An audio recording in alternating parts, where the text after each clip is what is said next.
Bienvenue sur DMG TV, les histoires mystiques. Si tu es nouveau sur la chaîne, n'oublie pas de t'abonner, de laisser un commentaire, de liker et de partager. Si tu veux raconter une histoire, il y a un numéro à l'écran, c'est le plus 237 655 81 90 17. Envoie ton histoire et on va jouer sur Facebook, sur YouTube et sur TikTok. On poste plusieurs histoires tous les jours ici sur YouTube. La chaîne c'est DMG TV à 12h00. On a aussi une deuxième chaîne où on poste des histoires exclusives tous les 14h. La chaîne c'est DMG TV, histoire mystique exclusive. Donc je t'invite à t'abonner et à nous suivre sur Facebook, sur YouTube et sur TikTok. Sur TikTok, on fait les directs tous les mardis, tous les mercredis et les vendredis, autant pour moi, à 20h00 heure du Cameroun. Donc voilà, on se tient une histoire à raconter, laisse ton histoire déjà sur WhatsApp et on va poster ici. Donc, on va commencer avec la première histoire. Bonjour DMG, bonjour à la famille DMG, j'espère que vous allez bien. Aujourd'hui, je viens vous expliquer une histoire qui m'a été racontée par la cousine d'une amie. Mais d'abord, je veux revenir sur la première histoire que j'avais expliquée concernant les ustensiles que j'avais apportés au marabout pour faire, pour pouvoir avoir de l'argent. Et lorsqu'il m'a demandé l'extrait des monstrues, j'ai refusé tout ça. J'ai vu que certains demandaient si les amis étaient informés, qu'il fallait demander pardon aux amis. Oui, l'histoire s'est passée en 2019. Les amis ont été informés au même moment que je me suis confessée. Les amis ont été informés. Tout s'est bien passé. On a fait les prières comme il se devait. Voilà, et tout va bien. Actuellement, on vit nos vies tranquilles. Chacun, voilà, on est bien. On est bien. Le Seigneur est juste merveilleux. Ok, concernant l'histoire que je veux vous raconter aujourd'hui, comme je disais, elle m'a été contée par la cousine d'une amie et c'est arrivé à la propre grande sœur de la fille en question. Et donc, elle me dit que elles sont 6 filles elles étaient 6 filles dans la famille et étant 6 filles, elles toutes, elles ont réussi, les plus grandes ont réussi à se caser. Celle qui me raconte l'histoire est la dernière. Et celle du milieu, on va dire, bon, pas vraiment le milieu puisque c'est la quatrième. La quatrième ne trouvait personne. Les 3 premières s'étaient déjà mariées et la 5e aussi s'était mariée. Donc la quatrième, elle a commencé à se poser des questions, pourquoi son tour n'arrive pas et tout. Donc elle avait une amie qui avait quelqu'un dans sa vie, un monsieur vraiment fortuné et tout ça. Et vu que elle voyait son ami dans le bonheur, dans le luxe et tout, son ami lui disait oui, c'est mon chéri qui me donne ci, c'est mon chéri qui me donne ça. Et elle a commencé à vraiment sentir une certaine jalousie. Et donc, elle a décidé d'aller marabouter le copain de son ami en question. Et donc, elle l'a fait, elle a marabouté le monsieur et ils se sont mis ensemble. Elle et le monsieur se sont mis ensemble. Le monsieur a demandé sa main, ils se sont mariés et tout. Ils sont allés vivre ensemble dans une autre ville. Et donc, elle va vivre avec le monsieur. C'est dans sa nuit de noces là que tout va se passer. Le monsieur lui dit, moi j'étais tranquille dans mon coin et c'est toi qui es allé me chercher. Elle dit, mais elle ne comprenait pas. Elle dit, mais comment ça en fait que c'est moi qui suis allée te chercher? Le monsieur lui dit que moi, je fais ceci, cela pour avoir mon argent. Et donc, il lui explique que maintenant qu'ils sont mariés, ils ont un lien. Lui, elle et lui sont liés. Lui, pour avoir son argent, il doit faire ses déchets sur elle pour pouvoir avoir son argent. Donc, elle est en panique. Elle ne comprend pas. Elle a juste vu quelqu'un de friqué avec qui elle voulait se mettre. Mais voilà, le monsieur lui parle de déféquer pour pouvoir, excusez-moi si je reviens dessus, pour pouvoir avoir son argent et tout. Elle dit qu'elle a dit, mais comment elle va faire? Elle dit, elle a accepté. Si c'est pour l'argent, elle a accepté. Et donc, le monsieur, il faisait ça à tout moment. Quand il se réveillait le matin, il y avait plein d'argent et tout auprès d'elle. Et il lui a dit de ne jamais rien dire à qui que ce soit. Elle dit à un moment donné, ça n'allait plus. Elle-même, elle sentait comme si elle était en train de faner. Ça n'allait plus. Elle tombait malade et tout ça. Donc, elle voulait maintenant contacter sa famille pour leur expliquer ce qui se passait. Le monsieur lui a dit que si elle informe sa famille, elle meurt. Et donc, elle continuait dans la même chose, jusqu'à ce qu'elle-même, elle commence à sentir que son corps était vraiment en train de sentir, de pourrir. Et elle a vu que c'était une urgence. Elle a donc appelé sa famille pour leur dire, voici ce qui se passe, voici ce qui se passe. Ses parents sont allés donc la chercher en urgence et ils l'ont ramenée chez eux à la maison. Mais c'était déjà trop tard. Mais avant de mourir, elle a quand même pu leur expliquer ce qui s'était passé, que normalement le monsieur, c'était le chéri de sa camarade, mais elle a tellement été envieuse qu'elle a décidé d'aller voir un marabout pour pouvoir faire ceci, cela. Et voilà maintenant ce qui s'est passé. Et voilà, la fille en question dit que quand sa grande sœur a fini d'expliquer l'histoire, ça n'a même pas fait 48 heures, ça n'a même pas fait 48 heures et elle a rendu l'âme. Juste dire qu'on doit vraiment, vraiment faire attention. Le monde est mauvais. Le monde est mauvais. La convoitise, l'envie, c'est de très grands défauts. Le monde est mauvais. Il faut vraiment faire attention. Que Dieu vous garde. Merci beaucoup pour l'histoire. Maintenant, on passe à la deuxième histoire. Coucou DMG, bonsoir, comment tu vas? La famille DMG, comment allez-vous? J'espère que vous allez bien. Ok, aujourd'hui je vais vous raconter une histoire venant de moi. Ça fait une semaine, oui, ça fait une semaine, j'ai fait un rêve. J'ai échangé avec ma mère biologique, dans le songe. Et elle a fait quelque chose que j'ai pas apprécié. Déjà, je vis pas avec ma mère. Je vis pas avec ma mère. Donc, du coup, elle a fait quelque chose que je n'ai pas apprécié. Donc, du coup, je lui faisais le reproche. Et pourquoi tu as fait ça et tout. Et elle, tout en colère, elle m'a giflé. Elle m'a giflé. C'est comme ça que mes frères étaient là, hein, tous ont pris la part de ma mère et tout. Donc, du coup, je me sentais encerclée. Comme ça, quand je me réveille, parce que de ce rêve-là, il était 3 heures. Ah oui, désolé. Il était 3 heures comme ça, hein. 3 heures. Et je me suis réveillée. Ensuite, je me suis endormie. Quand je me lève le matin, 9h, 8h, je me mire toujours.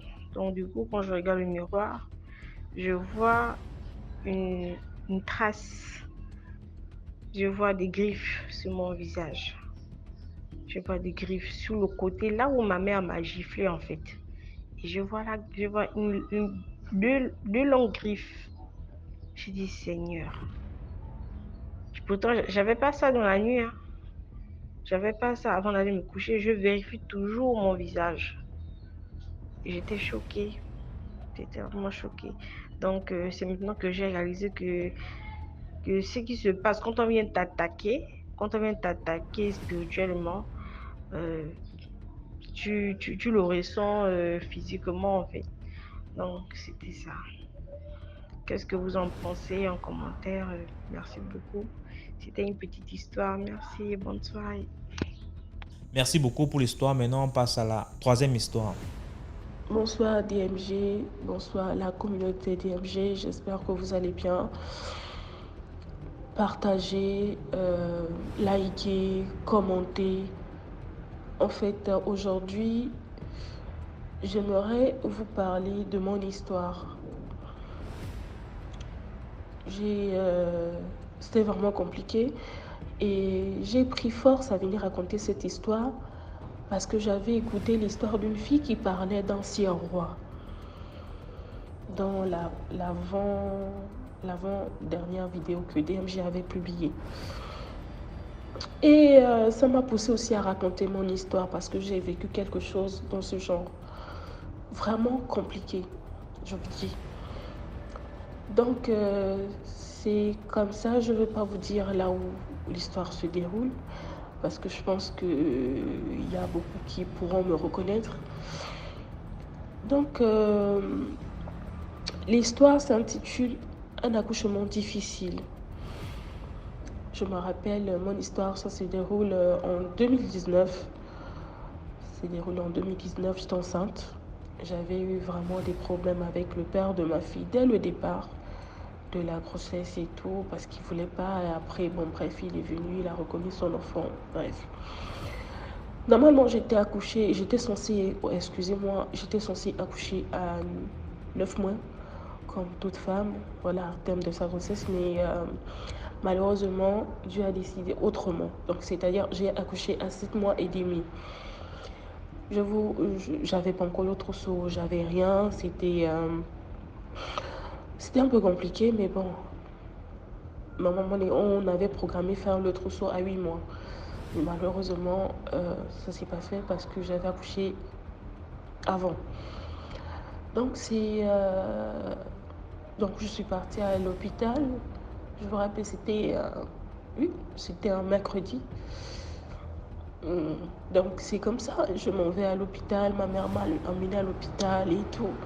Je pars, on fait l'échographie, on dit non, là c'est compliqué parce que normalement l'enfant n'est pas encore retourné, donc c'est-à-dire l'enfant était censé en fait être retourné dans le ventre, donc c'est-à-dire la tête en bas, les pieds en haut, mais malheureusement la petite était en position siège. J'attendais une fille, voilà. La petite était en position siège et on a dit bon là vous pouvez pousser comme ça, mais la tension elle est élevée. J'ai dit bon, on fait comment? On fait l'échographie, on regarde un peu, non mais là c'est pas possible, là vous allez devoir aller en salle d'opération. Je paniquais et tout. En même temps, le père de ma fille, ma belle famille était déjà là et tout. Excusez-moi, c'était compliqué. Donc c'est comme ça, on part à l'hôpital. Excusez-moi. Donc c'est comme ça, on part en salle d'opération. Mon frère me poussait, on est parti en salle d'opération. D'opération pour moi. En même temps, il y avait une dame, un corps ils sortaient en fait de la salle d'opération. J'ai pris peur, je criais, je pleurais. J'ai dit ça y est, là je vais mourir. Voilà, il y a une dame qui vient de mourir autant pour moi, dans cette salle d'opération et tout. Là, c'est fini pour moi, je vais mourir. Je paniquais, je pleurais. Je dis, mais mon frère aussi pleurait, il paniquait. Non, je ne vais pas te perdre, ça va aller, t'inquiète. Pendant ce temps, monsieur, lui, il était debout, il me regardait, il regardait mon frère comme si rien n'était. Donc, c'est comme ça, on part en salle d'opération. Je rentre, on m'installe et tout. Donc, on m'a mis l'anesthésie et tout. Donc, tout le bas était mort. Donc, c'est-à-dire tout le bas là. À partir de l'ombrine jusqu'en bas, je ne sentais plus rien. Donc, ils avaient anesthésié la moitié du corps. Donc, ils m'ont ouvert le ventre et tout. Il y avait un docteur qui était à côté de moi. Mais sauf que je sentais des présences autour de moi. Je sentais des présences, mais je ne les voyais pas. Au fur et à mesure, après, ils ont commencé à apparaître des hommes noirs. J'ai commencé à prendre peur. Le docteur était à côté de moi. Le docteur me dit, ne dors pas, ne dors pas. Réveille-toi. J'ai commencé à prier. Je prie. En même temps, ils étaient en train de faire des opérations et tout sur moi pour faire sortir ma fille. Parce que la petite était en train de boire de l'eau. Il fallait, en fait, impérativement la faire sortir. Elle et moi, on a failli mourir. C'est comme ça, par la grâce de Dieu, la petite est sortie. Mais la petite ne pleurait pas. Je continue à avoir des hommes noirs qui faisaient des incantations à ce que la petite meure, à ce qu'elle et moi puissent mourir. Mais je priais, je combattais, je priais. On gifle la petite, on la réveille, rien. On bouscule, on verse de l'eau glacée, l'enfant ne se réveille pas. Je vous assure que dans tout ça, j'étais là, je paniquais, mais en même temps, j'avais envie de dormir parce que, en fait, j'étais faible. J'étais vraiment faible, je ne comprenais rien. Donc c'est comme ça, par la grâce de Dieu, l'enfant a peut-être fait 5 à 10 minutes comme ça, en giflant, réveillant, rien. On l'a donné une dernière gifle. J'ai dit que Seigneur, si tu es là avec moi présentement, c'est toi qui as permis à ce que cet enfant puisse rester en vie. J'ai fait pratiquement 7 mois et demi. Le col était ouvert, je marchais. L'enfant pouvait sortir à tout moment. Mais toi, tu as permis à ce que mon enfant soit là. Seigneur, tu ne vas pas m'abandonner. Dans ces moments-là, non, jamais. C'est comme ça, le docteur a donné une dernière gifle et s'est réveillée. Elle a crié, elle a poussé un cri. Aussitôt, elle a poussé le cri. Aussitôt, je me suis endormie. Donc, c'est comme ça, je me réveille. Je me réveille à 6 heures. Donc, en fait, ça s'était passé à 2 heures, j'avais accouché. Et moi, étant donné que j'étais anesthésiée et tout ça, après ça, j'avais dormi. Je me suis réveillée dans les... Je suis sortie... non, je me suis réveillée vers les 10 heures, 11 heures comme ça. Ma famille était autour de moi. Mes familles étaient là et tout. C'était compliqué, mais bon. Je me sentais mal. Je ne pouvais pas bouger. Je ne pouvais pas bouger la tête. Mais voilà. Après, ils m'ont apporté le bébé. J'ai vu ma fille et tout. Maintenant, après ça, étant donné que je ne pouvais pas rentrer chez moi parce qu'il y avait ma mère n'était pas là et tout. Donc, en fait, pas qu'elle n'était pas là, elle était là, mais juste qu'elle n'était pas disponible. Elle travaillait, c'était vraiment compliqué. C'était vraiment compliqué. Donc, ma belle famille a proposé à ce que je vienne chez eux pour s'occuper de moi. Et on a pesé ma fille. Ma fille faisait dans les 1,8 kg. 1,8 kg, je vous dis. Presque le kilo de riz. Donc, 1,8 kg et tout. Donc, il fallait bien la couvrir, il fallait voilà, qu'elle mange, il fallait vraiment s'occuper d'elle, il fallait s'occuper de moi. Moi-même, je ne pouvais pas me lever, c'était compliqué. Donc, c'est comme ça. Je viens chez ma belle famille et tout. Ils se sont occupés de moi. La famille était autour de moi. Mes parents venaient me rendre visite. Voilà, tout le monde était là. La petite allait bien. On est rentré, la petite dormait avec moi et tout. Donc, c'est comme ça. Je vous avais dit au début que j'avais mes 2 petits beaux-frères qui étaient dans la maison, qui prient beaucoup. Donc, c'est comme ça, j'étais là. Premier jour, c'était les combats, vraiment des combats. Je veux pas trop, il y a des détails que je vais vraiment sauter parce que vraiment, c'est comme je vous ai dit, on risquera de me reconnaître. Je préfère ne pas les raconter. Donc, c'est comme ça, c'est comme je vous ai dit. Je suis arrivée chez ma belle famille, on était là, ça allait bien et tout. 3e jour dans cette maison, je fais un rêve. Dans le rêve, je me vois... Non, c'était le premier jour d'abord. J'étais allongée et subitement, je vois... En fait, le jour-là, j'étais tellement fatiguée et on devait d'abord me nettoyer le corps, me laver et tout. Étant donné que j'avais le pansement, il fallait qu'on m'aide. Donc c'est comme ça, j'ai fini de me laver. J'étais trop fatiguée. J'ai juste mis ma nuisette et tout. J'ai frotté la crème, j'ai mis ma nuisette, je me suis endormie. J'avais même pas de sous-vêtements en bas. C'est comme ça, je vois la petite sœur de mon copain dans le rêve qui monte sur moi, qui s'assoit sur moi, qui soulève ma robe. Tu penses que quoi? Tu penses que mon frère va t'emmener où? Tu penses qu'il va te marier? Tu te prends pour qui? Hein? Tu te prends pour qui? Tu sors d'où? Tu es qui? Et tout. Elle m'a pu la tête. Regarde ce que je vais faire à ton enfant. Regarde ce que je vais faire à ton enfant. Elle m'a pu la tête. L'histoire que je vous dis, elle m'a pu la tête. Elle transforme mon bébé en poupée. C'est comme ça, je sursaute. J'ai commencé à paniquer. J'ai dit, Seigneur, qu'est-ce qui se passe? Ce jour-là, je n'avais pas prié. J'ai laissé. Après Troisième jour dans le rêve, 2 jours plus tard, je refais encore un autre rêve. Et cette fois-ci, dans le rêve, je vois et moi et le père de ma fille, et ma fille, on était à l'hôpital. On devait opérer ma fille parce que ma fille avait les 2 pieds joints comme une sirène. Les 2 pieds étaient joints. L'autre orteil, il y avait 7. L'autre orteil, il y avait 7. Et la main gauche aussi, les 2 mains, il y avait 7 doigts, 7 doigts. Je dis, mais c'est quoi ça? J'ai accouché mon enfant n'était pas comme ça. Qu'est-ce qui se passe? Ça, je disais au père de ma fille, mais on va trouver l'argent pour opérer cet enfant. On n'a pas d'argent, qu'est-ce qu'on va faire? L'enfant avait, je vous dis bien, les 2 pieds joints comme une sirène, comme si c'était une nageoire. Les 2 pieds étaient collés.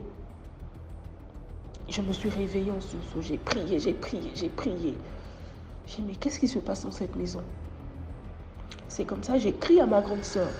J'ai dit, bon, ça fait un moment, je fais des rêves et tout.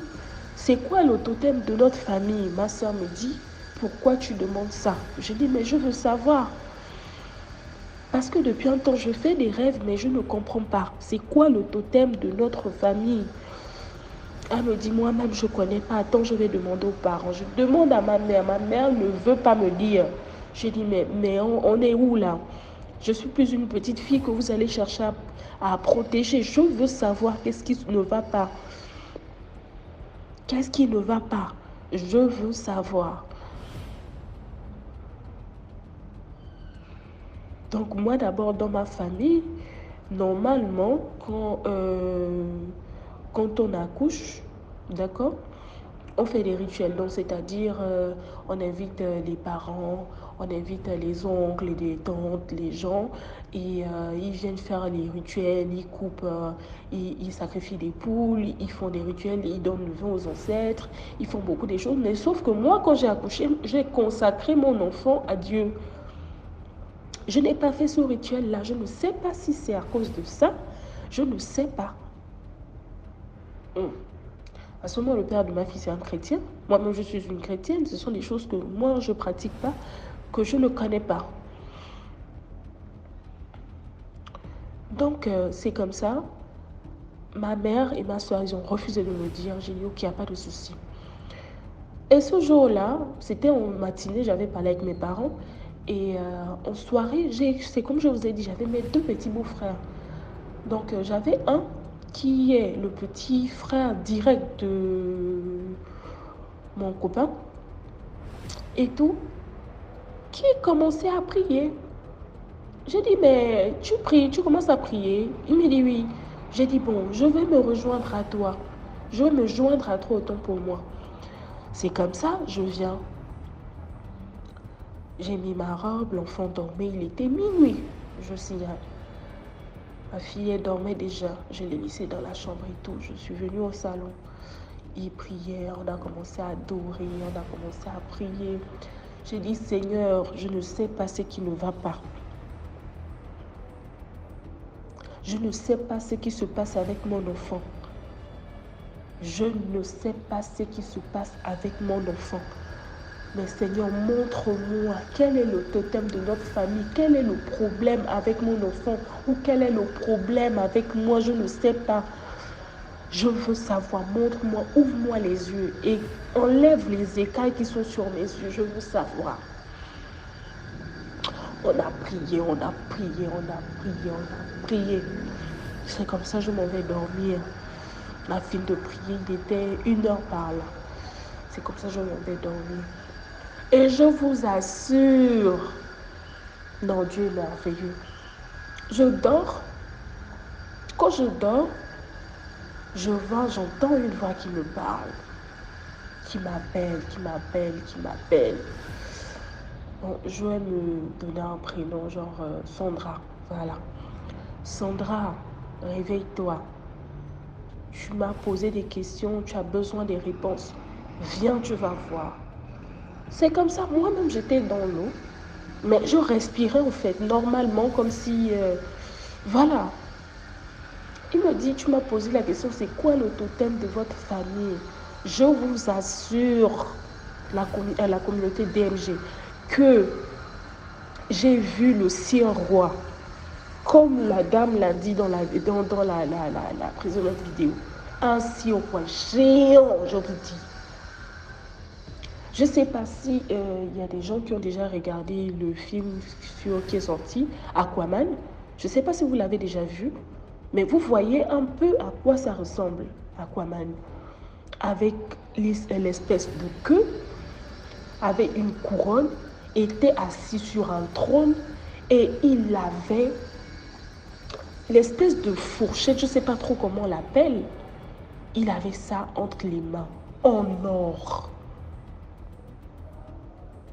Il avait ça entre les mains. Je vous dis, quand je vous dis l'or, c'est l'or. Sa couronne était en or. Son espèce des trucs qui étaient comme la fourchette, mais géant, qui était entre ses mains, ou c'est son arme, ou je ne sais pas trop quoi, en or qui brillait. Ça brillait, vous n'avez pas idée. Il me dit, c'est ça là, le totem de votre famille, le sire roi. En même temps, il a transformé le sire roi en poupée. Donc, et le sire roi est avec une autre sirène. Il a mis entre les mains, il me dit, regarde, c'est ça le totem de votre famille. Donc, c'est-à-dire la sirène. Je me suis réveillée le matin. J'ai appelé ma belle famille, j'ai expliqué, j'ai dit, mais est-ce que chez vous aussi, est-ce que vous avez le totem de votre famille, c'est quoi? C'est les sirènes? Ils m'ont dit, non, nous, on n'a pas ça chez nous. J'ai laissé. C'est comme ça, j'ai un peu expliqué, ils m'ont mené chez le pasteur, on a prié, on a prié. Donc c'est comme ça, 2 jours plus tard, j'ai mon petit beau-frère avec qui j'avais prié qui me dit que Tina, excusez-moi, qui me dit Sandra, j'ai à vous parler. J'ai dit oui, il y a un problème. Il me dit non, viens, je veux te parler. Il me dit, tu sais, moi je suis quelqu'un, je prie beaucoup. Parfois je peux avoir des visions. Je peux, on appelle ça encore comment? Je peux voir des choses qui vont se passer ou j'ai la capacité aussi de t'expliquer des rêves. Mais tu sais, cet enfant que tu as mis au monde, c'est pas n'importe quel enfant. Ton enfant a une grande destinée que tu dois vraiment protéger coûte que coûte. Tu auras beaucoup des attaques dans cette vie. Le jour que toi tu allais accoucher, nous on savait déjà que tu devais accoucher parce que le jour là, le Saint-Esprit m'avait réveillé que prier. J'ai commencé à prier avec mon frère. On priait dans la maison. De la même manière dont tu m'entends te parler, c'est de la même manière dont il y avait des entités, des gens qui parlaient en fait avec des frères, comme si c'était là, mais ils n'étaient pas là. Des esprits que on entendait des voix. Que l'enfant là, vous n'allez jamais la voir. Cet enfant brille trop, vous n'allez pas la voir. Ils ont prié toute la nuit jusqu'à ce que leur frère leur a appelé pour dire que oui, c'est bon, Sandra a accouché. Nous, on savait, on ne nous avait pas dit. Parce que les parents s'étaient réveillés au milieu de la nuit pour partir, comme toi, quand tes parents avaient appelé. Mais, excusez-moi, mais nous, on ne savait pas. Mais nous, on s'était réveillés comme ça. On ne savait même pas que tu étais... Voilà, tu avais déjà appelé les parents pour dire que... Parce que nous, c'est l'Esprit Saint qui nous avait appelés. Que réveillez-vous, priez. Commencez à prier parce que quelque chose va se passer. On a commencé à prier. Donc cet enfant-là, garde cet enfant jalousement. Garde cet enfant jalousement. Ne permets à ce que personne ne puisse te détruire cet enfant parce que cet enfant que tu as a une grande destinée et appelé à faire des grandes choses. C'est pour vous dire que les mamans, les papas, protégez vos enfants comme si c'était des œufs. Protégez-les coûte que coûte parce que c'est très important. Pour un rien, quelqu'un peut voler la destinée de votre enfant. Pour un rien, quelqu'un peut vous voler les étoiles de vos enfants. Je vous dis, moi, mon enfant là, c'est un miracle de Dieu. Cet enfant, c'est Dieu qui a voulu qu'elle soit en vie. C'est Dieu qui a voulu qu'elle soit là. Il y a des détails que je ne peux pas vous dire. Je vous dis. Il y a des détails vraiment que moi, je ne peux pas vous donner ici. Que je garde pour moi. Mais moi, les jeunes mamans, les jeunes filles, ne dites pas que, ah voilà, j'ai accouché, c'est bon, je peux dormir, c'est bon. Non! Quand vous accouchez, après accouchement, c'est un autre monde. C'est plus comme si vous étiez seul. Non. Vous allez avoir les attaques de tous les côtés, je vous assure. Si vous n'êtes pas debout, si vous ne priez pas, je vous dis qu'après ça, j'ai vécu beaucoup de choses que je ne peux pas vous expliquer parce que ce sera trop long. Des attaques venant de mon côté, du côté du père. Mais je vous dis que c'est compliqué. Mais gloire à Dieu, son père, c'est quelqu'un qui prie beaucoup. Moi-même, je prie. Sa marraine prie beaucoup. Gloire à Dieu, mon enfant va bien aujourd'hui, mais il faut toujours rester dans la prière. Toujours rester dans la prière. Même si tu es loin, il faut toujours protéger ton enfant. Encore merci, c'était le message, c'était mon témoignage. C'était l'histoire que je voulais partager avec vous aujourd'hui. Je ne sais pas à quelle heure DMG va publier la vidéo, mais je resterai toujours là et à vous écouter dans les commentaires. Même si vous n'avez rien à dire, dites juste merci pour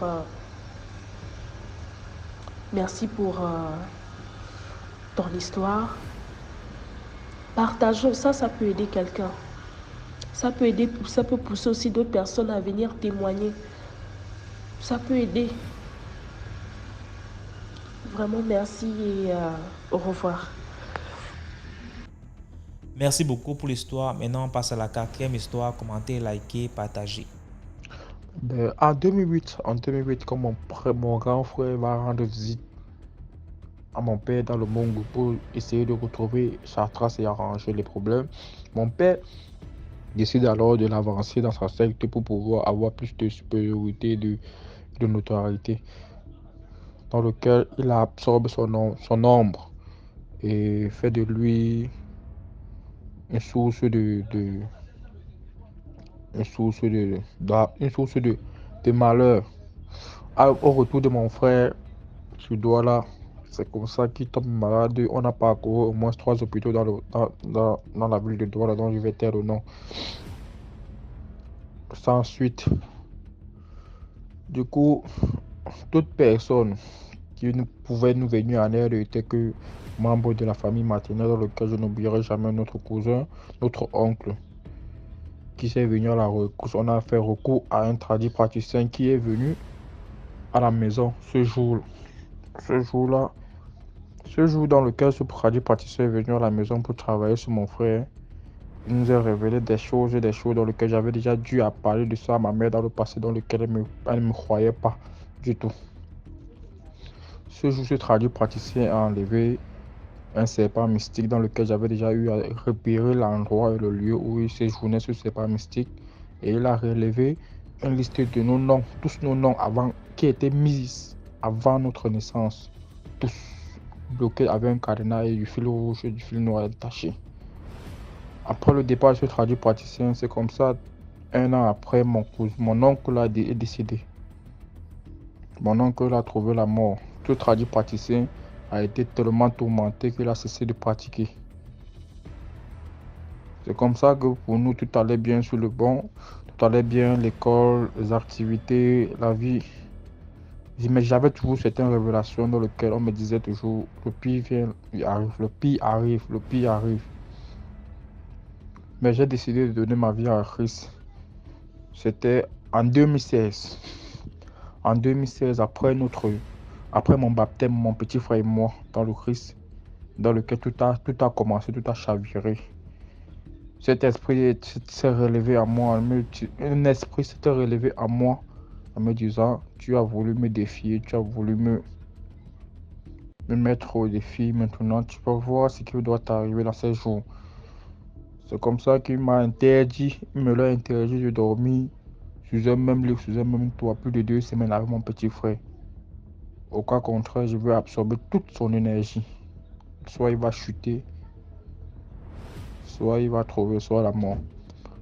En 2016, là, après notre baptême, un mois avant qu'on compose le probatoire, que mon petit frère ne compose le probatoire, il a chuté et on a parcouru des centres de santé, des hôpitaux. Du coup, on n'a pas trouvé la guérison, mon petit frère, mais les examens ne montraient que dalle, que négatif. Mon petit frère a décidé de retourner à la maison où il ne trouvait pas de solution. Arrivé à la maison, il a chuté de nouveau jusqu'à trouver la mort pendant 5 secondes, au point que mes soeurs, à mon absence, l'ont sorti de la maison. Du coup, là, il est revenu à la vie, mais tellement si faible, dans lequel une de nos voisines et une de nos soeurs ont décidé de l'amener dans une église vers Yassa. Donc, je vais taire aussi le nom. Du coup, arrivé à cette église, le pasteur de cette église a dit ceci: il faudrait qu'une de vous se confesse et décide de renoncer à ce qu'il a eu à voir dans le passé. Je me suis senti concerné et je suis directement sorti de la salle. J'ai trouvé une église catholique dans la zone. Dès lors que j'ai dit, je promets de ne plus jamais communier ou manger du corps du Christ et d'accepter que telle soit faite. Depuis cet instant-là, mon petit frère a retrouvé la santé jusqu'à nos jours. De 2016 jusqu'en 2020, jusqu'en 2019, 3 ans après. Il m'a relevé que mon père devait trouver la folie dans le Mongo et trouver la mort. Mon père a trouvé la folie, a été fou dans le Mongo en 2018. Après cette folie, il a signé un autre. Il a signé un autre pacte dans lequel il m'a été relevé dans une secte, dans une révélation dans laquelle je vous parle des choses qui sont vraies. Et parce que je vous dis c'est vrai, parce que mon père, après cela, il me l'a tout dit, que tout ceci était vrai, qu'il ne sait pas comment j'ai su tout ça. Mais c'était vrai, qu'il a fait juste ceci pour ne pas mourir. Sans que nous on le pardonne. Tout ce qu'il a fait pour nous. Mon père a trouvé la folie en 2018. Il a été soigné dans son village à Bachungu. Plus précisément à tous ceux. Sa sœur, qui était proche de nous, était la reine-mère de la secte dans le camp dans lequel il m'était relevé. En 2019, mon père, dans une vision dans laquelle je me suis retrouvé avec lui, il m'a proposé des choses dans lesquelles j'ai renoncé. Il a essayé de me menacer en disant il va finir avec mes 2 sœurs. Il me l'a remis 2 serpents dans cette vision de rentrer à la maison et leur remettre ça soit à eux, soit à leur fils. À mon réveil ce jour, j'ai appelé ma mère et mes soeurs, j'ai dit tout recommence encore comme dans le passé. Aujourd'hui, j'ai encore fait un mauvais songe et cela est en train d'arriver, se manifester. Quand je dis cela, ma mère n'a pas pris en compte, mes soeurs non plus. Une semaine après, mon petit neveu est tombé malade. On a parcouru tous les hôpitaux de Douala. Il a fait près de 2 semaines dans le coma.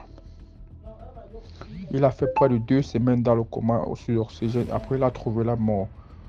Quand il trouve la mort, j'ai réuni mes soeurs et mes frères. On nous amène chez un prêtre, toujours dans la ville de Douala. Ce jour qu'on a vu ce prêtre, après incantation et prière, je leur révèle des choses. Ils ne me croient toujours pas. Parce qu'ils disent que ce que mon père a eu à faire dans le passé regarde que mon père. Mais je leur faisais comprendre que je ne sais pas comment je me téléporte, comment je me transfigure, mais je me trouve toujours avec lui et sa soeur qui font des choses sur nous. Ma mère n'a pas pris en compte, ni mes soeurs. Mais moi, j'avais des révélations très à dire à qui veut l'entendre, mais personne ne me croyait. Ce jour, chez le pasteur, j'ai dit à ma mère, laisse-moi être en dernière position. Ma mère me disait, elle est notre mère. Si quelqu'un doit partir, c'est elle. Mais moi, je lui faisais toujours comprendre que la personne qui doit partir, ce n'est pas vous, mais ça peut être quelqu'un d'autre. Si je reste en dernière position, c'est pour l'imposition des mains. Ma mère a refusé, elle a pris ma place. Elle a pris ma place. Maintenant, ce jour, après notre retour chez le prêtre, là, mon père nous a appelés. J'ai décroché le téléphone, il m'a dit ceci. Où vous êtes parti n'engage que vous. Mais sachez une chose, vous êtes sur mon toit et je suis où vous ne pensez pas où je peux y être. À mon sommet ce jour, mon père m'a révélé sa véritable nature. À un Nisa, un Magoya, que partout où je verrai un Nisa ou un Magoya, il serait présent. Quand j'ai répliqué cela à ma mère et mes soeurs, ils ne m'ont pas toujours cru, après avoir enterré l'un de nos neveux. En 2019, décembre 2019, mon père a tenté d'assassiner ma mère dans la sorcellerie dans lequel j'ai répliqué, j'ai riposté à 2 reprises.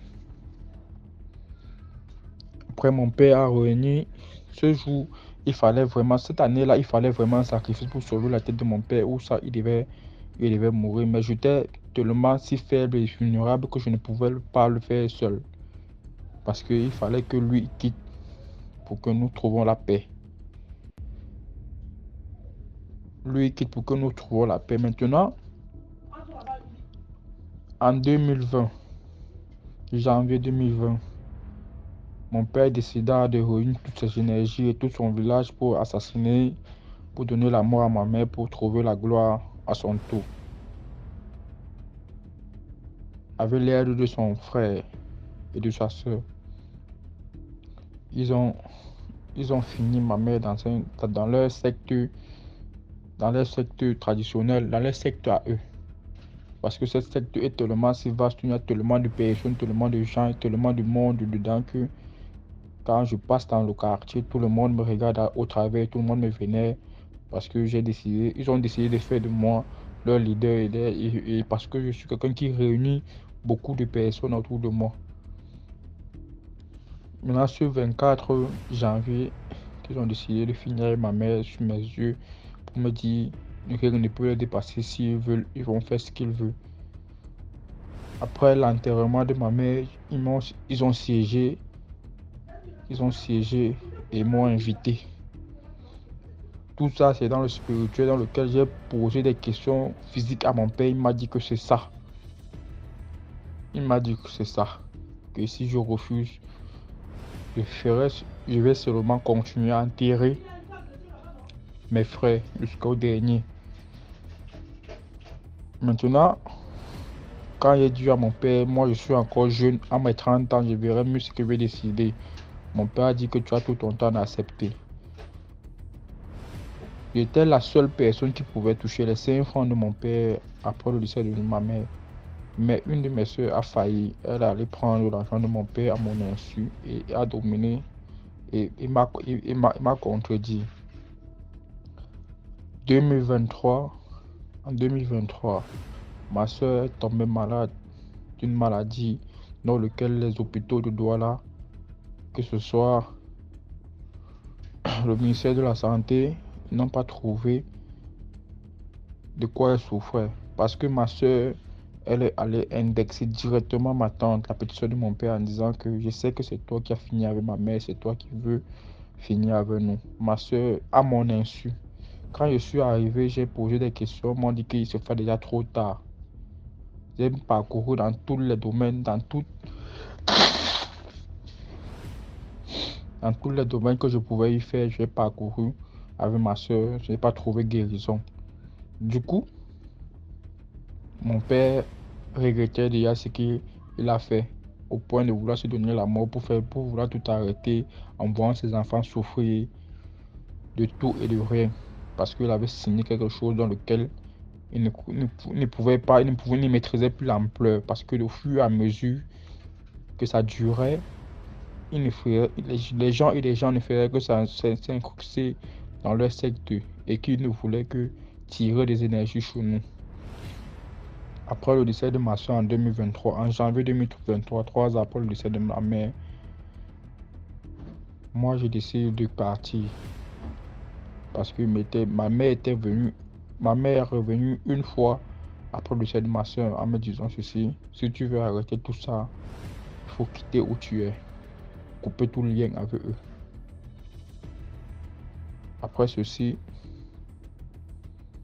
3 mois après cela, le décès de ma soeur, que j'ai enterré ma soeur, une de mes soeurs est encore tombée malade.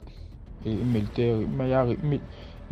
et on m'a relevé toujours que ça va continuer comme ça jusqu'à ce que je vais accepter de porter la succession de mon père. Et moi, j'ai décidé de partir, de prendre la route. Même si je dois partir et payer le prix de ma vie, mais je ne pourrais pas accepter cette chose-là parce que j'avais accepté Jésus-Christ dans ma vie comme Seigneur et un seul Dieu. J'ai décidé de partir et c'est tout.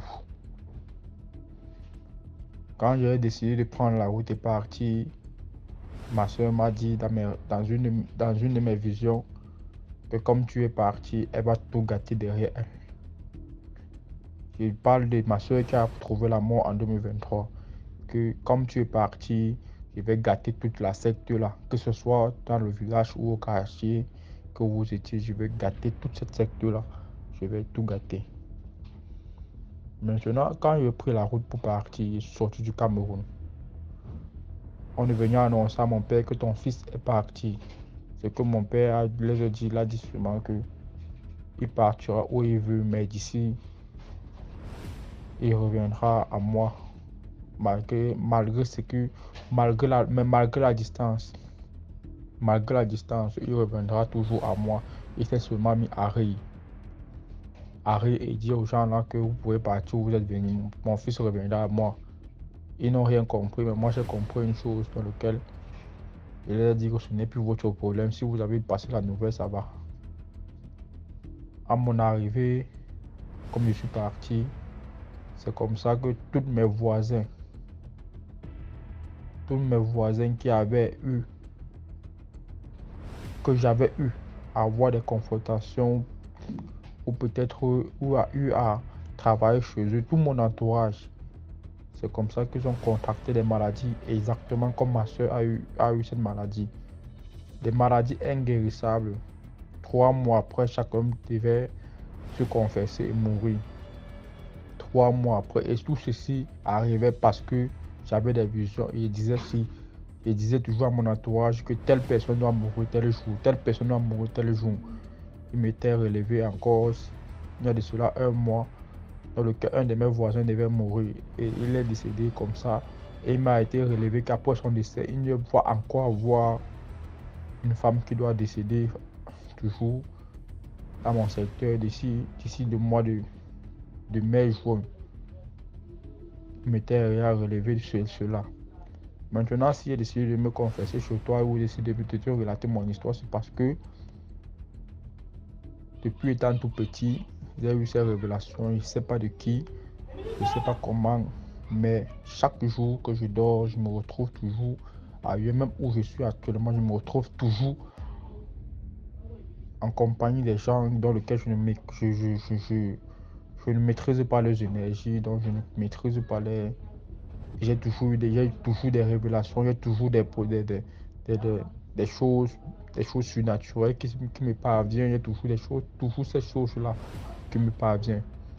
Et cette histoire est tellement si longue que mon vécu, même actuellement, même étant sur le banc, même étant dans la vie active,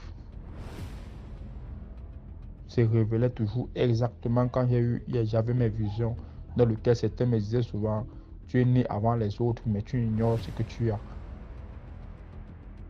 Parce que ce que je peux y voir, je peux me coucher aujourd'hui, je vois des choses dans lesquelles ça peut se relever même dans 1 semaine, 2 semaines. Mais ça se passe exactement comme je l'ai fait, comme je l'ai dit.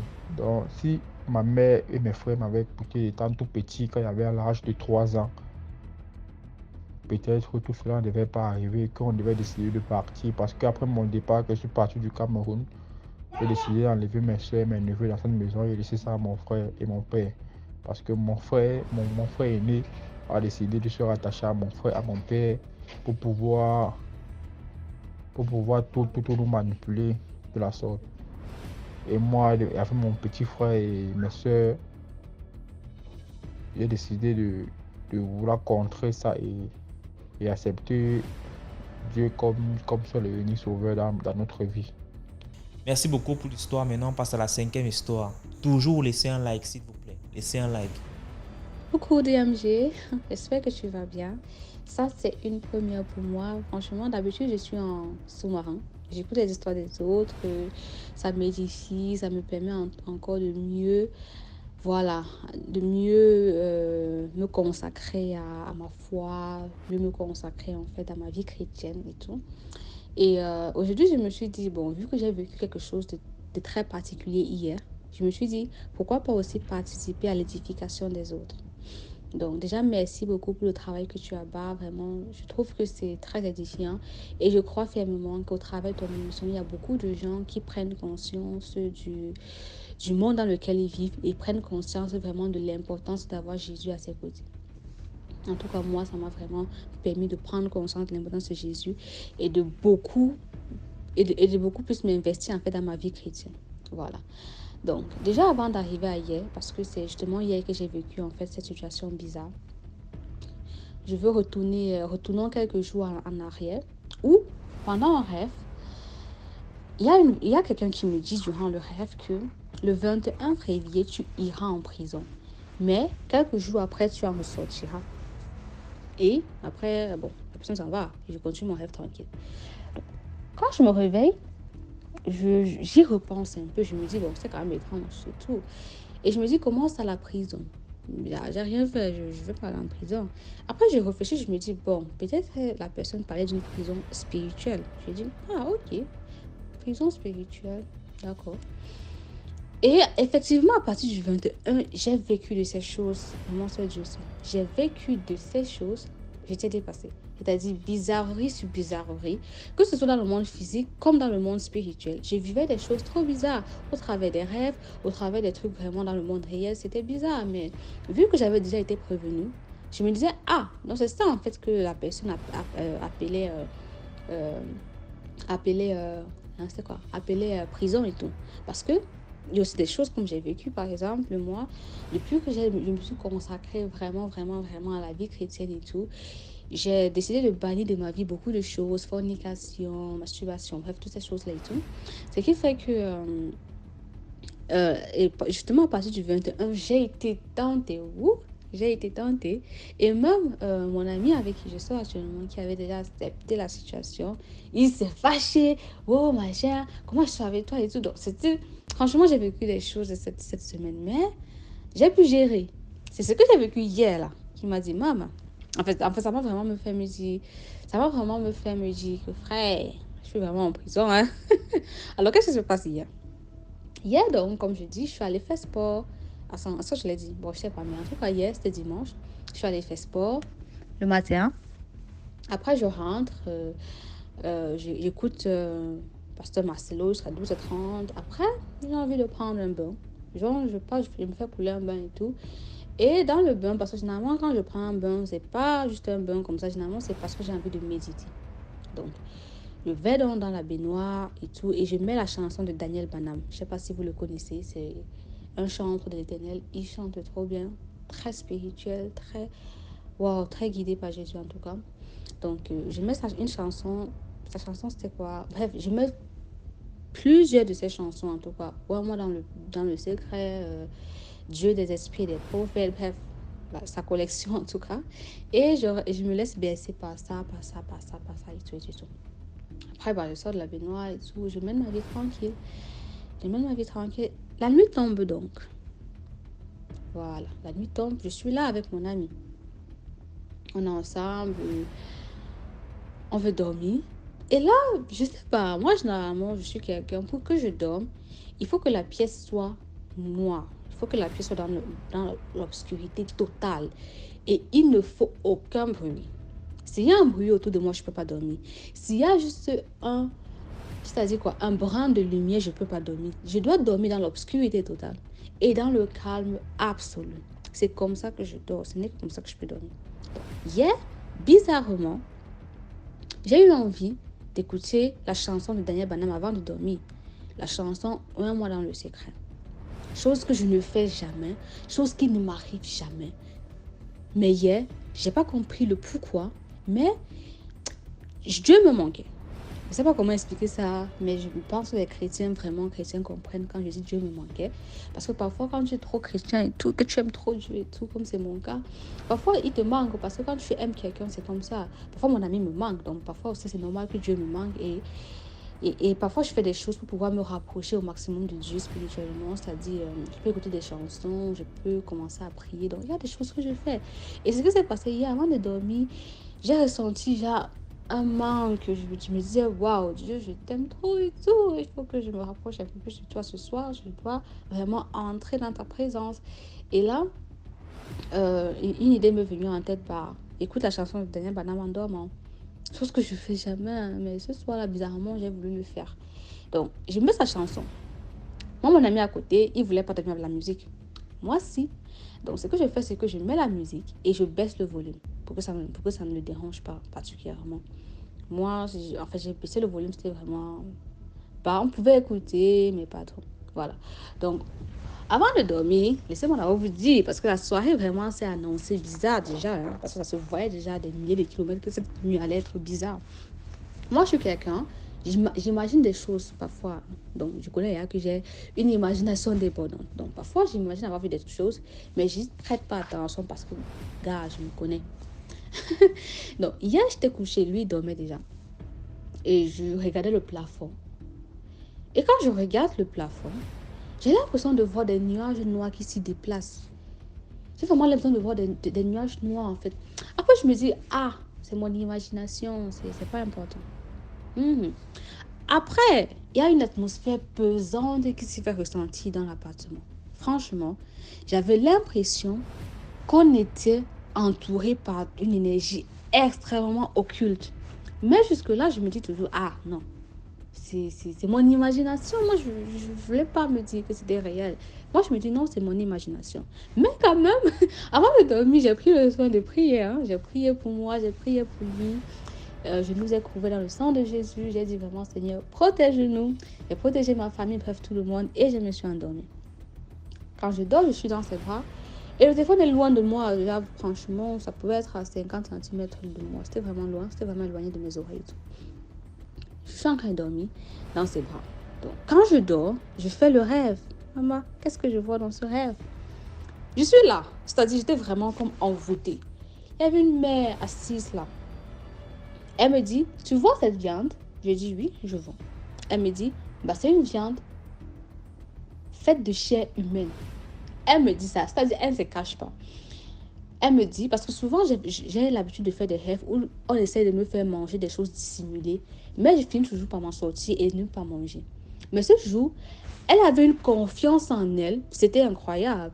Elle était là, elle me dit, tu vois cette viande? Je dis oui. Elle me dit, cette viande, elle est faite de chair humaine. Je vais la préparer et tu vas la manger, Nahora. Hey, bon. Moi, j'étais comme envoûtée. Je dis, ok, prépare, je vais manger. Donc, franchement, je lui ai dit ça. Je lui ai dit, ok, prépare, je vais manger. Donc, moi, j'attendais. Elle prend, je ne sais pas où elle a pris un bras, où elle a pris quoi. Vraiment, je ne sais plus. Je ne sais vraiment plus. Je ne sais pas ce qu'elle a pris. Mais, moi, je ne sais pas. Elle a pris une partie là. Elle a broyé. C'est sorti. Oh, Seigneur Jésus, qu'est-ce que j'ai vécu hier? Elle a broyé et tout. C'est sorti la viande hachée. Elle a donc transformé, elle a donc fait sous forme de steak et tout. Elle a un peu assaisonné, tranquille. Maman, tranquille, tranquille. Et elle a commencé à faire frire ça et tout. J'étais censée manger, hein. Uh-huh. Après, donc, dans le monde physique, je ne sais pas ce qui s'est passé, mais j'ai été projetée vers mon téléphone. Parce que comme je dis, moi, j'étais en train de dormir dans les bras de mon ami. Mais là, j'ai été projetée vers mon téléphone, de l'autre côté, et tout. Quand je suis donc projetée ainsi, c'est là maintenant que le son de Daniel Banham commence à résonner dans ma tête. Et que vois-je? Je vois donc un nuage autour de ma tête, extrêmement noir. Et à l'intérieur de ce nuage, je pouvais entendre tellement de personnes. Ce n'était pas juste une personne. Je pouvais entendre tellement de voix, plus des femmes, qui étaient en train de faire des incantations. Elles étaient en train de faire des incantations. Donc je ne les voyais pas physiquement, mais je voyais le nuage autour de ma tête et j'entendais des voix dans ce nuage-là. Elles étaient en train de faire des incantations et tout, et tout, et tout. Donc dans le monde spirituel, on est en train de préparer la viande que je devais manger. Dans le monde physique, on est en train de faire des incantations. Je ne sais pas si c'était pour me rendre ma boule, parce que vraiment j'étais ma boule. Quelqu'un me dit c'est une viande c'est une viande de chair humaine qu'elle va faire pour que je mange. Je dis ah non, je dis ok tata fait je mange. Mais vraiment j'étais ma boule et tout, et donc finalement c'était elle et tout. Donc bref, quand donc on me projette vers le téléphone, je vois ça. Après, la chanson de Daniel Banham commence à entrer dans ma tête. Ça entre. Et plus ça entre dans ma tête, plus le nuage se dissipe. Plus ça entre, plus ça se dissipe. Jusqu'à ce qu'à un moment, elles sont parties. En tout cas, le nuage a disparu. Le nuage n'a pas résisté. Le nuage a disparu. Après, donc, maintenant, ce que je vois, c'est plutôt la chanson de Daniel Banham qui a pris possession de mon esprit. Donc, je voyais vraiment, j'entendais sa chanson de partout, dans ma tête, mon esprit. Bref, c'était comme si ça avait pris possession de mon esprit, de mon corps. C'était comme si ça avait envahi, en fait, l'appartement, tu vois. Ok. Après, mon ami, il me repousse encore dans ses bras. Donc, je quitte là où j'étais à mon téléphone. Il me retire dans ses bras. Je reviens vers lui. Voilà. Et quand j'arrive donc vers lui, je continue à dormir. Donc, vraiment, ça, je dormais. Je continue à dormir et j'arrive dans le rêve maintenant. Et je me rends compte que la matinée, elle n'est plus là. Et que tout a disparu en fait. Tout était sombre, noir, tout avait disparu. Et c'est là que le rêve s'est arrêté et j'ai fait un autre rêve après. Et tout et tout. Donc voilà, c'est ça qui m'est arrivé hier. C'était bizarre. Franchement, je suis habituée. Parce que dans ma famille, on m'attaque. Moi, je ne sais pas ce que j'ai. Mais franchement, je sais qu'on m'attaque chaque jour. Je peux plus compter le nombre de fois où je me suis endormie. J'ai vu des esprits qui me poursuivaient. J'ai vu des marabouts qui apparaissaient dans mes... Maman, on me poursuit chaque jour. Donc, j'étais déjà habituée. Je sais que dernièrement, ça s'est un peu calmé, tu vois. Ça s'est calmé et j'avais plus rien, aucune attaque, rien. Moi, je savais pas que j'étais en train de faire le plan. Je savais pas. Mais grâce à... mais Dieu, lui, le savait. Dieu, il le savait. Il m'a prévenu. Et en fait, l'audio, c'est pour faire quoi? Je raconte mon histoire, surtout plus en fait, pour inciter les gens, déjà, à donner la vie à Jésus, déjà, mais aussi à savoir respecter la parole de Dieu. Respecter, en fait, les directives de Dieu. Parce que Dieu m'a demandé de faire un truc contraire à mes habitudes. J'aurais pu me dire, moi, je n'écoute pas la chanson et tout. J'aurais pu, en fait, ne pas vraiment être sensible à cette directive qu'il m'avait donnée.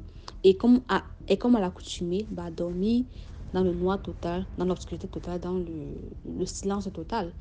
Et je ne sais pas, je ne sais pas, mais je me dis, si Dieu m'a demandé de le faire, c'est parce qu'il savait qu'il pourrait passer au travers de cette chanson de Daniel Banham pour pouvoir me protéger et tout, et veiller sur moi. Mais si je ne l'avais pas fait, est-ce que Dieu aurait toujours pu agir? Je ne sais pas. Et donc, l'audio, en fait, c'est une façon d'inciter mes frères, d'inciter les gens vraiment en fait, les gens qui sont chrétiens comme moi, vraiment chrétiens pratiquants et tout, que lorsque tu ressens dans ton cœur une directive particulière qui ne vient pas de toi, gars, fais d'abord. Surtout si ce n'est rien de mal, hein. C'est-à-dire, ce n'est pas va voler, va tuer, tu sens vraiment que c'est dirigé, tu sens vraiment que ça ne vient pas de toi, mais plutôt de Dieu et tout. Gars, fais d'abord. C'est parce que tu ne sais pas pourquoi il te dit de faire ça. Hier, comme je dis, si j'avais pas écouté Dieu et fait un truc contraire vraiment à mes habitudes, je ne sais pas ce qui se serait passé. Peut-être je serais même plus là vous parler, ou bien peut-être je serais là, mais mon esprit aurait été mangé depuis, je ne sais pas. Mais en tout cas, un truc se serait passé.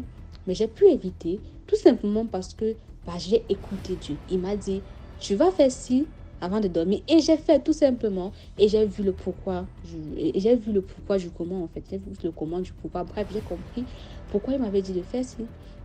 Et donc, c'est vraiment pour inciter les gens, surtout les chrétiens, parce que je sais que nous, généralement, dans nos familles africaines et tout là, on est persécutés, mais de ouf, je le sais. Et justement, c'est pour dire à ces gens, à mes frères dans le christianisme et tout, que vraiment, je pense pas qu'il y aura un jour où on ne sera pas persécuté. Ça dit, même notre Seigneur, quand on suit lui, il a été persécuté. Et comme c'est écrit dans la Bible, on n'est pas au-dessus du maître. Donc, s'il a été persécuté, nous aussi, on le sera. Mais quand même, comme lui, il a été dirigé tout au long de sa vie par Dieu, nous aussi, nous sommes dirigés par Dieu. Nous sommes dirigés par lui. Nous sommes dirigés par lui. Et donc, c'est juste pour inciter les gens, quand tu ressens un truc dans ton cœur, papa, fais d'abord. Après, tu vas commencer à vouloir expliquer scientifiquement et tout. Mais si Dieu dit va à gauche, papa, va d'abord. Si Jésus dit va à droite, va d'abord. Bref, si on te dit va. Si tu sens que c'est vraiment, ça émane de Dieu et que c'est pas de toi, fais d'abord. Après, tu vas comprendre. Parce que c'est pas la première fois que Dieu me demande de faire quelque chose et que je fais. C'est pas la première fois en fait. Et chaque fois que je fais, je comprends le pourquoi en fait. Et donc, vraiment, que Dieu vous bénisse, que Dieu te bénisse aussi, DMG, vraiment. J'espère qu'à travers mon histoire, beaucoup de gens vont commencer à prendre au sérieux, vraiment, cette sensation, vraiment, parfois, qui ressentent dans leur cœur, qui ne viennent pas d'eux, mais vraiment, qui peuvent les sauver de beaucoup, beaucoup de choses. Voilà, vraiment, j'espère que je n'ai pas été très, très longue. Et bonne journée, bye bye. Merci beaucoup pour l'histoire. Maintenant, on passe à la 6e histoire. Bonjour la famille DMG et toute la team. En fait, je prends le courage de raconter cette histoire parce que j'ai suivi le témoignage d'une fille qui a parlé du garçon qui avait disparu. Voilà, comme devant le danger pendant que on a voulu... pendant qu'on cognait la tête, on voulait cogner le caillou sur sa tête.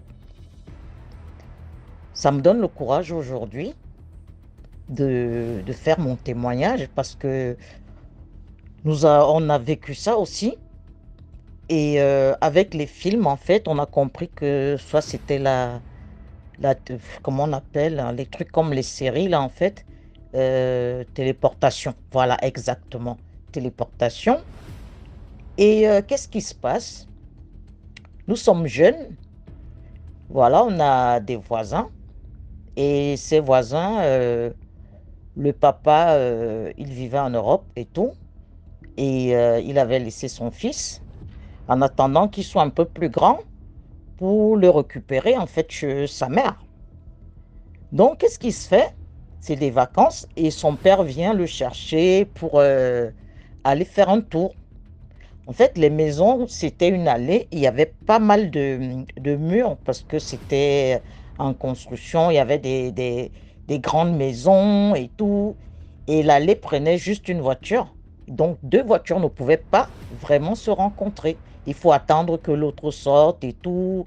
Vraiment un petit quartier chic et tout, propre, au calme. Il n'y avait pas d'herbe, hein. Il n'y avait rien du tout. Et nous, on l'enviait parce qu'on se disait, wow, et tout, voilà, lui, il a la chance, il va partir en Europe, c'est sûr, et tout. Nous, voilà, quoi. Qu'est-ce qui se passe? Nous sommes là le matin vers 9h. Voilà, c'est les vacances et tout, on n'a rien à faire. Donc, on sort, on se dit, on va passer un petit moment dehors et tout, parce qu'on n'a rien à faire chez nous. Et voilà le monsieur qui sort de chez lui. Et c'était notre camarade et tout. On avait peut-être 14 ans, oui. 14 ans à peu près, voilà. Et voilà son père et lui, son père a essayé de le prendre la main comme ça par derrière pour la lancer, bon, arrêter son bras en fait, pour prendre des nouvelles et tout. Alors, wow! Pendant que nous étions là, il y avait des gardiens. Un cobra qui est sorti de nulle part, hein. Il n'y avait ni fossé, ni rien du tout. Vraiment. Il n'y avait pas d'herbe en fait. Il y avait les cailloux comme ça, normal quoi, les graviers. Le cobra a surbi, mais vraiment comme si on était en Inde. Il a écarté son cou avec les taches et tout. Et le monsieur, il s'est arrêté, il a mis les bras en croix en fait, pour protéger tout, au cas où nous, derrière, on allait peut-être suivre un peu tout le monde et tout. Tous les gardiens étaient sortis, on s'est mis à crier « Ouais, ouais, le serpent, le serpent !» Tous les gardiens sortent directement avec les gourdins, les machettes. On aurait dit qu'ils étaient prêts, quoi, en fait. « Ouais, ouais, le serpent, pam !» Tout le monde arrive et tout. Le monsieur est face au cobra, mais vraiment face au cobra. Il ne bouge pas. Et puis, comme les gardiens et tout le monde voulaient, en fait, aller agir, lui, il était vraiment, mais vraiment à peine à 1 mètre du serpent. Ça veut dire quoi? Ça veut dire que s'il bougeait à gauche, il était mort. S'il bougeait à droite, il était mort. S'il faisait un pas en arrière, il était mort. Et le serpent lâchait pas. Ils étaient juste en train de se regarder en face. Du genre, je suis là pour toi. Il n'y a même pas la langue qui sort, rien. Il le défiait du regard. Et le monsieur disait rien. Il savait que s'il regardait juste à gauche ou à droite, juste baisser les yeux, le mec, il attaquait, quoi. Il était déterminé, mais à finir avec le monsieur. Et on n'arrête pas de crier « wow ». Donc le fait qu'il ait bloqué les bras comme ça pour pas qu'une personne ne réagisse, même les gens qui sortaient de tous les côtés, tout le monde s'est paralysé du genre comment on gère ça en fait? Si on fait trop de bruit, si on continue à crier, le truc va réagir. Est-ce qu'il va bondir sur son cou? Est-ce qu'il va attraper son cœur? Non mais c'était trop près. C'était vraiment trop près parce que le truc, je te dis, mais s'il bondit sur son cou et que ça sort comme les films d'horreur et tout, mais à mode Anaconda là qui était sorti, en fait on était tous sidérés avec la phobie et tout, les enfants, tout ça. Et qu'est-ce qui se passe? On a l'impression que quelqu'un a éteint la lumière, papa, et a rallumé d'un coup. Wow! Le monsieur s'est retrouvé à plus de 10 mètres. Non seulement on était tous ébahis, le monsieur aussi était perdu. Il se retourne, boum, qu'est-ce que je fais là? Lui-même, il était dépassé en ouvrant, pam. Et le réflexe, il se retrouve à un niveau où il comprenait pas. Il se retourne d'un coup. Le serpent aussi n'a rien compris. Il se retourne en même temps, quoi. Du genre, quoi? Le serpent se dit, quoi? Nous tous, c'est du genre, non. Qu'est-ce qui s'est passé? Il y a eu manipulation de temps, il y a eu quoi? On n'a rien compris. Et c'était vraiment dans le regard. Le serpent n'a rien compris, nous on n'a rien compris, le monsieur n'a rien compris. Et quand le serpent s'est rendu compte, il a frappé sur le mur, bam, le mur le mur du voisin. Et lui, il n'avait pas son entrée là en fait. Il avait l'entrée vraiment où il y a les voitures qui peuvent entrer normalement dans ce quartier résidentiel. Donc il n'y avait même pas, on ne voyait pas, c'était pas le genre, il est sorti de la barrière et tout. C'était vraiment que le béton. Le mec, il a frappé sur le mur, boum, lui aussi disparaît. Escra! Mais c'est quoi ce truc? C'est quoi ce truc? On n'a rien compris, le monsieur n'a rien compris, et l'enfant même était paralysé et tout, parce que il n'arrivait pas à bouger, quoi, en se disant, si je bouge, si ça se trouve, il va sortir du mur. Les gardiens, les machettes, tout le monde était en mode statue, quoi. Tu bouges pas. Donc finalement, le monsieur revient, il prend son fils, et c'est là où tout le monde se réveille, en fait. Wow, c'est réel, quoi. Nous ne sommes pas dans un film. On aurait dit, on a appuyé sur une télécommande, et tout le monde était sidéré. Le monsieur a repris son fils tranquillement. Il n'a même pas regardé en arrière. Il a avancé. Les voisins, tout le monde n'a rien compris. Les gens sont restés comme ça avec leur machette. Et il est parti sans trembler et tout. Mais vraiment brave de chez brave. Genre, comment on dit, les Terminators. Vraiment, non, le genre Steven Seagal. Voilà.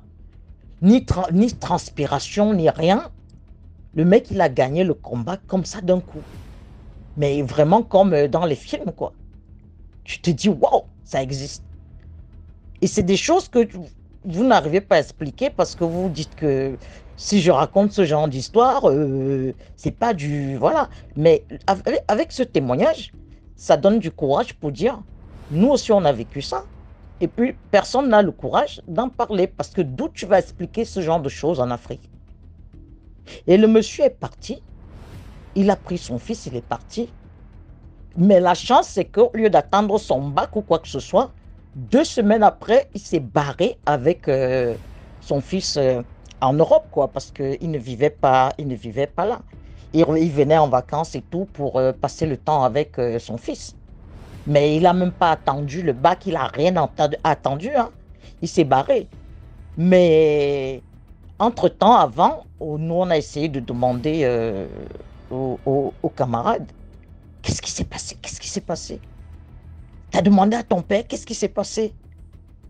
Il dit, oui, j'ai demandé à mon père, et lui, il dit qu'il ne comprend pas et que c'était la 3e fois que ça arrivait face à un danger. Le danger imminent où vraiment c'est impossible d'échapper. Genre, la voiture qui veut tomber dans un ravin, et lui, il se retrouve ailleurs. Il voit juste la voiture qui tombe. Et il n'a jamais parlé ça à qui que ce soit parce que c'était arrivé aussi quand il était jeune. Et nous, on était là, genre, waouh! Toi, ton père, c'est... voilà. Si ça se trouve, toi aussi, tu as les super pouvoirs, quoi.